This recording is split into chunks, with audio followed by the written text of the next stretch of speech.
Hello YouTube, welcome to my brief explanation of the Templar build for the Firetrapper. As you can see, this build uses Searing Touch and the Alpha Howl. I think Alpha Howl is optional, but to increase your survivability I think it's a wise choice.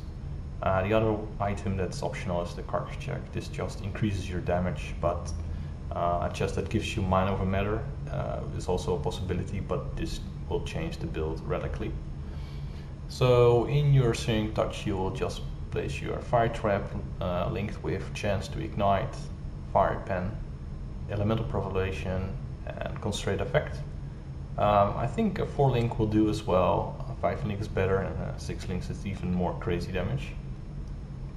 For your defensive skills, or when you get hit, you use the Cosmic Damage Gem on level 1 with Immortal Call level 3, Molten Shell level 7 and Enduring Cry level 5.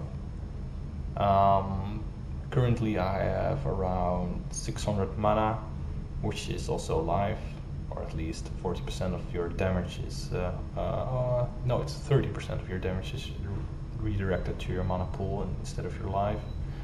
And around 4k life. I'm now level 90 if I'm not mistaken. And capping your resist isn't that hard with this build. I have this ring here. If I were to do an elemental weakness build map, so this ring just boosts my survivability, but this ring is good because it has a bit more mana regen and quantity for map drops. Well, in my Alpha Howl there are Clarity, Grace, Reduced Mana of course, and Discipline. Grace works great for defensive abilities. It increases your armor dramatically. You can see I'm now at almost 6k armor. If I were to turn off Grace, my armor is only 2.8k. So Grace is a really nice way to increase your survivability. For cursing I use Flammability and Elemental Weakness.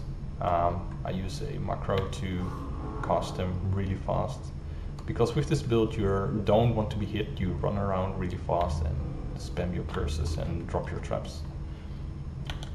For the passive tree there isn't really anything special, it's pretty straightforward. Just to note that if you don't go for Mind Over Matter and you don't go for Iron Reflexes and you want to use that armor, you will have a totally different build. So anyways, this is the cheap man version build, and I think this build is pretty good because I can do the highest maps with most map mods without difficulty. I use the reduction passes to increase my mana pool, thus increasing my survivability. I take all the burning nodes, take more damage, more radius. Here is more radius as well, more life and mana. And Elder's Battery, which is pretty important because it converts all energy seals to mana. Then we go to Entropy to get more damage, and this increases the trap trigger radius, which is pretty good, and more damage and more resistance. More mana regen, and more life, and well, growth and decay. It's pretty insane, so we went down here to get it as well. Well, that's my build. If you have any questions, please leave a comment and I will try to answer them. Thank you.